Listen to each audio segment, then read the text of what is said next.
Shalom pendengar yang dikasihi dan mengasihi Tuhan Yesus Kristus. Kita berjumpa lagi dalam program Waktu Teduh bersama Renungan Harian terbitan Yayasan Pelayanan Gloria. Mari kita siapkan hati untuk mendengarkan firman Tuhan. Izinkan Roh Allah memberikan kita hikmat agar kita dapat semakin mengenal, mengasihi, dan memuliakan Tuhan setiap hari.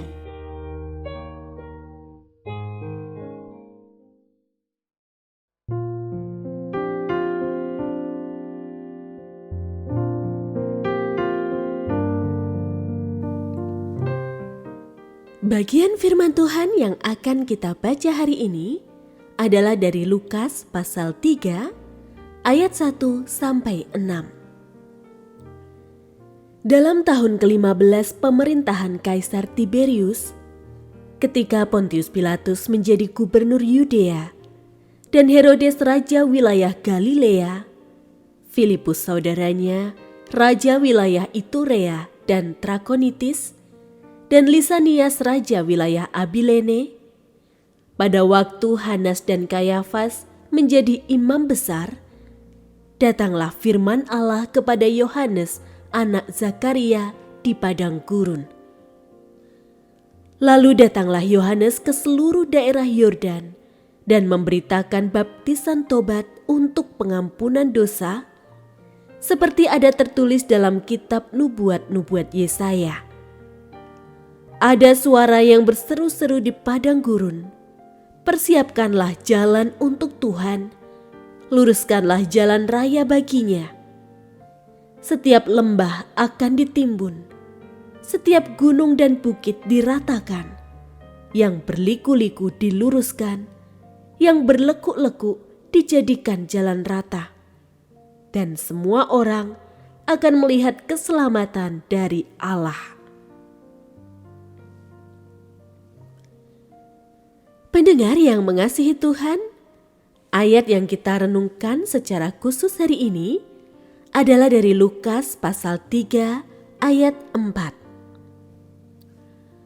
Ada suara yang berseru-seru di padang gurun, "Persiapkanlah jalan untuk Tuhan, luruskanlah jalan raya baginya."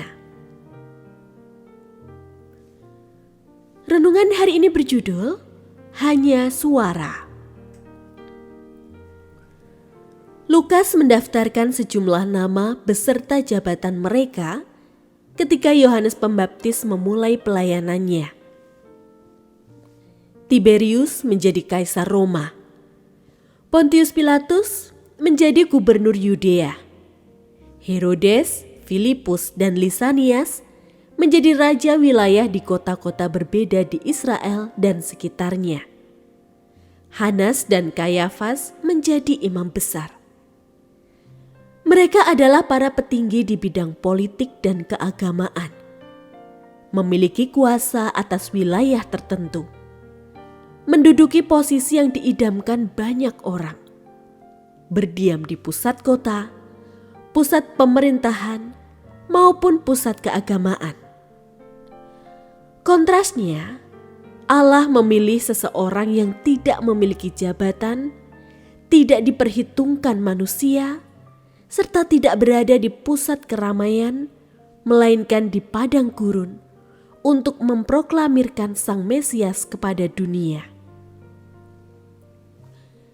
Yohanes menyebut dirinya sebagai suara yang berseru-seru. Ia tidak menonjolkan dirinya, tidak ingin membuat orang lain terkesan akan kehebatannya.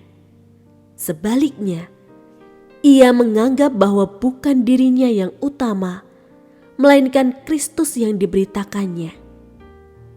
Ia bisa saja tidak dikenal orang, itu tidak masalah baginya, asalkan Kristus yang diwartakannya semakin mereka kenal. Ia sungguh menempatkan dirinya sebagai pembawa berita. Kristus sendirilah inti beritanya. Di tengah dunia di mana semua orang berlomba memiliki nama besar serta jabatan yang hebat, bahkan dalam dunia pelayanan sekalipun, di manakah posisi kita? memupuk kebesaran nama sendiri, atau tetap berfokus membesarkan nama Kristus? Hendaknya kita cukup rendah hati mengakui bahwa Kristuslah yang seharusnya menjadi pusat pemberitaan kita, yang ditinggikan dan dimuliakan melalui hidup kita. Itulah yang hendaknya selalu kita suarakan. Kiranya kita setia membesarkan nama Kristus melalui suara dan tindakan yang lahir dari hati yang tulus.